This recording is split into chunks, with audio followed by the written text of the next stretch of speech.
TWR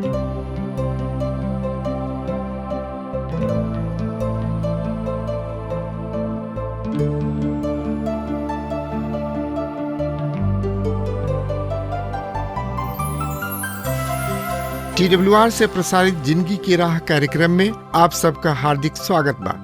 परमेश्वर हर एक आदमी में जिंदगी का सांस डाल देले बड़न। यही वजह से सगरी जीव से अधिक समझ रखेला, तब वो जिंदगी में मानसिक संतुलन और अशांति के बीचा में जिएला। यही खातिर ये सिलसिलावार बाइबल का अध्ययन आप लोगन की सेवा में प्रस्तुत कइल जाता कि जिंदगी जिए का सही ढंग जान सकें। कृपा करके देखी और सुनी ताकि परमेश्वर आपकी जिंदगी का रास्ता दिखावस। प्रिय मित्र, ये अध्याय के शीर्षक है प्रेम। पर दुर्भाग्य से हमने किने ओह प्रेम के बखान करे खातिर कोनो सुगर शब्द नहीं खे, जौना के संत पौलुस यहाँ चर्चा कर रहल बने। एकरा खातिर जरूरी बा कि हमने के यूनानी भाषा ही सहारा लिही, काहे कि नया नियम यूनानी ही भाषा में सबसे पहले लिखल गईल। यूनानी भाषा में प्रेम के 3 गो विभिन्न शब्द के द्वारा व्यक्त कइल गईल बा। पहल का शब्द है इरोस। ई शरीर से लागल प्रेम है।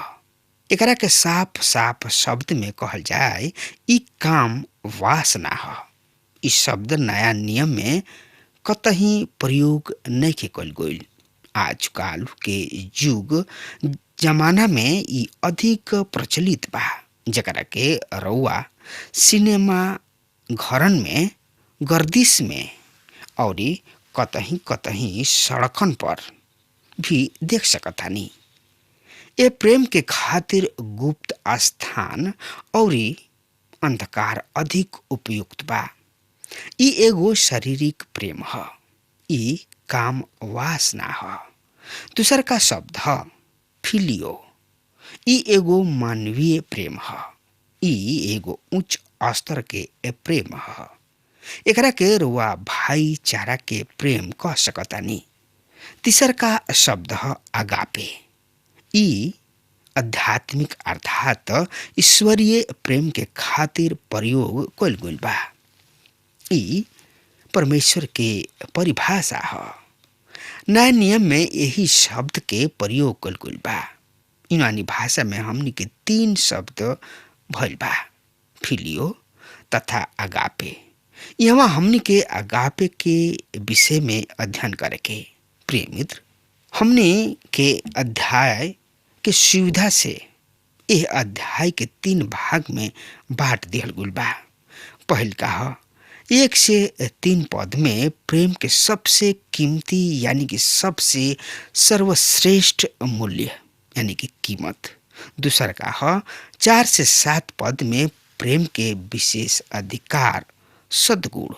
8 से 13 पद में प्रेम के बारे में विजय। प्रिय मित्र, हमनी के देखे के कि सब वरदानन के ऊर्जा शक्ति प्रेम है। प्रेम रहित वरदान अहंकार पैदा करेले, जोना से कलीसिया के कोनो उन्नति ना होला। प्रिय मित्र, वरदान के शक्ति है प्रेम। प्रेम हमनी के नम्र और दीन बनावेले और प्रेम हमनी के उपयोगी बनावेले। का सही में प्रेम वरदान सबके शक्ति है? मित्र, त आई एकरा बारे में हमनी के पढ़े सुने समझे खातिर रुआ आपन पवित्र शास्त्र बाइबल निकाल लिहनी। हाँ, तो ओहमे देखी पहला कुरिन्थियों 13 अध्याय 1 पद बतावता। ए तरी से सुनी, हम पढ़ रहल बानी। यदि हम आदमी लोग के और स्वर्गदूतन के ऐसन बोली और प्रेम ना करी तो हम ठनठनात पीतर और झनझनात झांझ ऐसन बानी। पहल का पद में हमनी के पढ़नी हजा कि प्रेम रहित भाषण ये संसार में एगो विचित्र भाषण है, जौन की हल्ला गुला मचावे वाली घंटी के अतिरिक्त और कुछ नहीं खे। ऐसना घंटी के मुख और गूंगा देवता के अलावा और कोनो सहन नहीं कर सकत। प्रेम रहित भाषा एगो कड़ुआ आवाज है। का रुआ ऐसन आवाज सुनल पसंद करब? संत पौलुस बताओ ताड़े कि यदि रुआ किने बहुते किस्म के भाषा बोले के वरदान बा, यहाँ तक कि रुआ स्वर्गदूतन ऐसन भी बोल सकतानी, और रुआ अंदर केहू के प्रति प्रेम नहीं खे, तो रुआ ठनठनात पीतर और झनझनात झांझ के ऐसन बानी। प्रिय मित्र, याद राखी, रुआ वरदान के शक्ति प्रेम में छिपल बा। रुआ चाहे स्वर्गदूत के ऐसन भाषा बोली या रुआ कोनो किस्म के भाषा काहे ना बोली, अगर रुआ जिंदगी में प्रेम के व्यवहार नहीं खे, तो राउर भाषा एगो नरक के अलावा कुछ नहीं खे। प्रिय मित्र, प्रेम रुआ भाषा के अर्थ, गहराई तथा वास्तविकता प्रदान करेला, और रुआ भाषण अर्थात बोली अर्थ के पूरा बनावेला। दूसरा पद के पढ़ लिया जाओ। यही अध्याय के यही तरी से लिखल बा, सुनी। और यदि हम भविष्यवाणी कर सकी और सब भेद और सब प्रकार के बुद्धि के बुझी, और हमरा पूरा विश्वास होके कि हम पहाड़ों के भी हटा दे, बाकी हमनी में प्रेम ना होखे, तो हमनी के कुछ नहीं खिजा। प्रिय मित्र, पहला पद ओह प्रेम के बारे में बतावता जौन की हृदय से पैदा होला, और दूसरा पद में जौना प्रेम के बारे में हमनी के पढ़ रहल बानी जा, ऊ दिमाग तथा मस्तिष्क से पैदा होखे वाला प्रेम है। एकर संबंध बुद्धि तथा ज्ञान से बा। केवल अकेलापन पर्याप्त नहीं खे, ज्ञान के साथ प्रेम भी शामिल होखल बहुते जरूरी तथा आवश्यक बा। केवल मात्र सहानुभूति ही पर्याप्त नहीं खे, सहानुभूति के साथ साथ प्रेम के होकल बहुते जरूरी बा। प्रिय मित्र, आज हमनी के ऐसन बहुते कलिसिया सबके दशा बहुते दयनीय बा, बड़ा ही नाजुक बा। ओहनी लोग के पवित्र शास्त्र बाइबल के प्राप्त ज्ञान बा, और ओहनी लोग के बाइबल के भेद सब के समझताने, पर ओहनी लोग के बीच प्रेम के बहुते कमी बा। प्रेम रहित वरदान समर्थहीन बा। प्रिय भाई बहन, 3 पद के पढ़तानी जा। और यदि हम आपन सब धन दौलत कंगालन और गरीबन लोग के दे दी, और आपन देह भी जरावे खातिर दे दी, और प्रेम ना राखी, तो हमनी के ओकरा के कोनो फायदा नहीं खे और नहीं होखी। प्रिय मित्र, ये पद में हम प्रेम के तीसरा रूप के देख रहल बानी जा। ई प्रेम इच्छा के दर्शा रहल बा। पहलका पद में हमनी के प्रेम में दिल तथा दिमाग के स्थान के देखनी है जा, और दूसर का पद में हमनी के दिमाग तथा मस्तिष्क के स्थान के देखनी है जा, तथा तीसर का पद में प्रेम में इच्छा के स्थान के देख रहल बानी जा। प्रिय भाई बहन, हमनी के परमेश्वर से उत्तम वरदान सब के प्राप्त करे के खातिर दुआ प्रार्थना कर सकतानी जा, पर हर एगो वरदान में प्रेम के मुख्य स्थान होके के चाहिए, और पवित्र आत्मा एक कार्य में राउर पूरा सहायता कर सकता। प्रिय मित्र, रउआ एकरा के यही तरी समझे के कोशिश करी। प्रेम के बिना रुआ हर एगो वरदान के शून्य मान ली। अब देखी प्रेम रहित। पहल कहा, बिना प्रेम के मनुष्य और स्वर्गदूत के भाषा शून्य बा। दूसर कहा, प्रेम रहित भविष्यवाणी और ज्ञान शून्य। तीसर कहा, प्रेम रहित वरदान शून्य।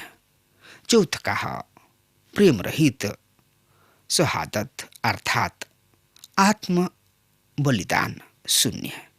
प्रिय मित्र, 4 से 5 पद एकरा बारे में एह तरी से बतावता, सुनी ध्यान से, हमरो वा खातिर पढ़ रहल बानी। प्रेम धैर्यवंत होखेला, प्रेम ना जरेला, प्रेम आपन खुद के बड़ाई ना करेला और घमंड भी ना करेला। प्रेम ढिठाई के काम ना करेला और आपन फायदा ना देखेला और खिसियबो ना करेला और कोनो बात के बुरा भी ना मानेला। प्रिय मित्र, यहाँ हमनी के देख रहल बानी जा, प्रेम अधिक से अधिक कष्ट झेल सकेला। एकर मतलब ई बा कि प्रेम धैर्यवान तथा धीरज तथा दयालु है। प्रिय मित्र, बिना दया के प्रेम असंभव बा। दया रहित प्रेम बिना फूल के बसंत ऋतु के समान बा, या जैसे अग्नि बिना ताप के हो खेले। इफिसियो के 4 अध्याय के 32 पद में संत पौलुस कोनो तरी से कलीसिया के सावधान कर रहल बने, एक दूसरा के प्रति दया दिखावा जा और दिल से परमेश्वर मसीह में तोहनी लोग के पाप माफ करले, ओ सही तोहनी लोग एक दूसरा के पाप माफ कर जा। प्रिय मित्र, अभी हमने के देखनी हाजा कि प्रेम के सकारात्मक रूप देखनी हाजा कि प्रेम का करेला या का करता। अब हमने के देखे के प्रेम का करेलन, अर्थात प्रेम के नकारात्मक रूप के देखे के। प्रेम ईर्ष्या ना करेला, अर्थात प्रेम केहू से दुश्मनी भी ना करेला। प्रेम जौन कुछ उनका किने बा ओकरा में संतुष्ट रहेला। प्रिय भाई बहन, हमने के जानतानी कि इस संसार में अनेक असमस्या बा। कुछ लोग धनवान बने और कुछ लोग गरीब बने। केहू के पास जरूरत से ज्यादा बा तो केहू किने जरूरत से कम बा। प्रेम ये बात के खूब बढ़िया तरी समझेलन। उ जानेलन कि संसार और समस्या सबसे भरल पड़ल बा, काहे कि ये संसार के आदमी अपना अधिकार में क लेले बा। पर समस्या ई बा कि आदमी पापी और भ्रष्ट हो चुकल बा। प्रेम ये बात के जानेला, ऐसे उ यही में जौन उनका किने बा ओकरा में संतुष्ट रहलन। प्रिय मित्र, रउआ उत्पत्ति के किताब में कैन द्वारा उनका भाई हाबिल के हत्या के याद राखी। इस सृष्टि के पहल का हत्या है और एक कारण जनतनी का रहे, ईर्ष्या रहे, जलन रहे, डाह रहे, कपट रहे। प्रिय मित्र, अपना आप के ईर्ष्या, जलन से तथा डाह से अपना आप के बचाई और ई रउआ के भयंकर पाप करे खातिर उकसावेला। प्रेम ईर्ष्या, जलन, डाह, कपट ना करेला, ना ही राखेले। फिर हमने के प्रेम के एगो सद्गुण के देखे के। प्रेम डिंग ना मारेला, अर्थात फूलेला ना। प्रेम दिखावटी प्रेम ना करेला, ना ही उ आपन खुद प्रशंसा करेला। प्रिय मित्र, जानतनी प्रेम देखावटी कैला से असभ्यता तथा गंवारूपन और अशिष्टता प्रकट होला। प्रिय मित्र, 5वां पद में कुछ अन्य नकारात्मक सद्गुण के देखे के मिलेला।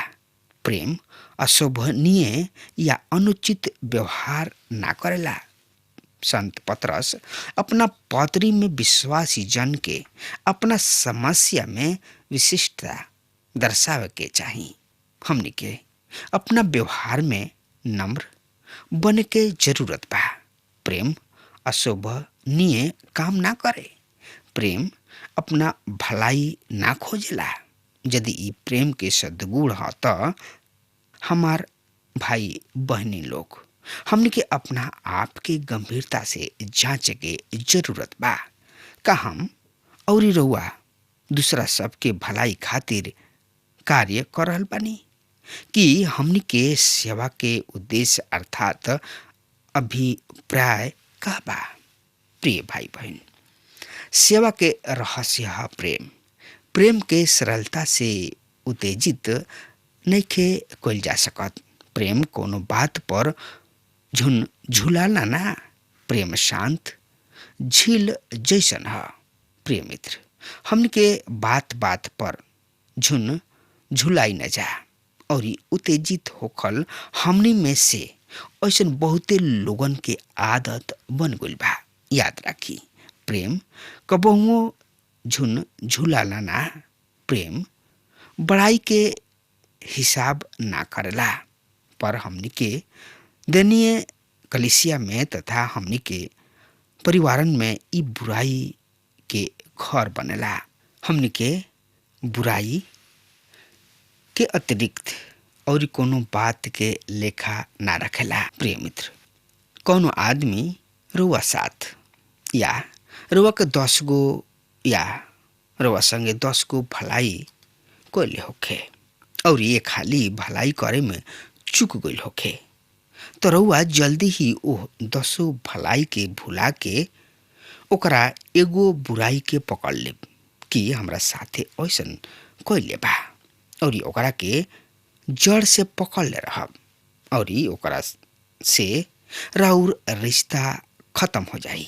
प्रिय मित्र, प्रेम बुराई के लेखा ना रखेला, अर्थात प्रेम खोद खोद के बुराई ना निकालेला। एगो मसीही आदमी के यह विषय पर गंभीरता से विचार करे के जरूरत बा।